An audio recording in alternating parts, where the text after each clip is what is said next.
Good morning, dear students, and welcome back to your English grammar class. In our previous class, we learnt about phrases. Now, we know that a group of words which make sense but not complete sense is called phrases.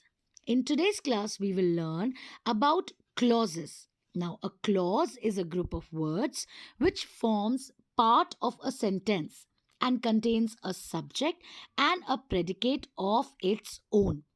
Let us look at the groups of words given. Sentence 1, they rested at sunset.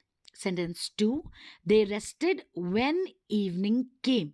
In sentence 1, the group of words at sunset makes sense but not complete sense. We call such a group a phrase.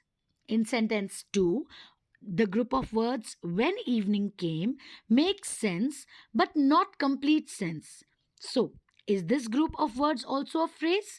No, it is not a phrase. Unlike a phrase, it has a subject that is evening and a predicate that is came and when of its own and is thus like a sentence.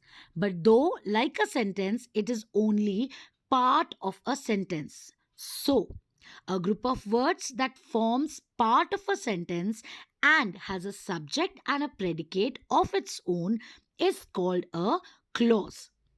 Now, a clause that does not need another clause to make sense is called the principal or main clause. And a clause that has to depend on another clause in order to make sense is called a subordinate or dependent clause. Now, there are three kinds of subordinate clauses: noun, adjective, and adverb. Let us study them in today's class. Noun clause. A clause that behaves like a noun in a sentence and often acts as the subject or the object of a finite verb is called a noun clause. For example, whoever broke the vase should clean up the mess. Here, whoever broke the vase is the noun clause as it is acting as the subject of the sentence. Next sentence, my dog eats whatever food I give him. Here, whatever food I give him is the noun clause as it acts as the object of the sentence. Now, we need to note that a noun clause can be a complement to the verb be. For example, this is how you can win the spelling contest. Here, how you can win the spelling contest is the complement to the verb is. A noun clause may be a complement of a verb or an object to a preposition. For example, what Mohan is trying to say is not clear. Here, what Mohan is trying to say is the subject in the sentence.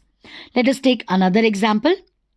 It seems that he is sad. Here, that he is sad is the noun clause and it is the complement to the verb seems. A noun clause begins with a question word, for example, who, what, why, where, when, or with pronouns which, that, whoever, and whatever.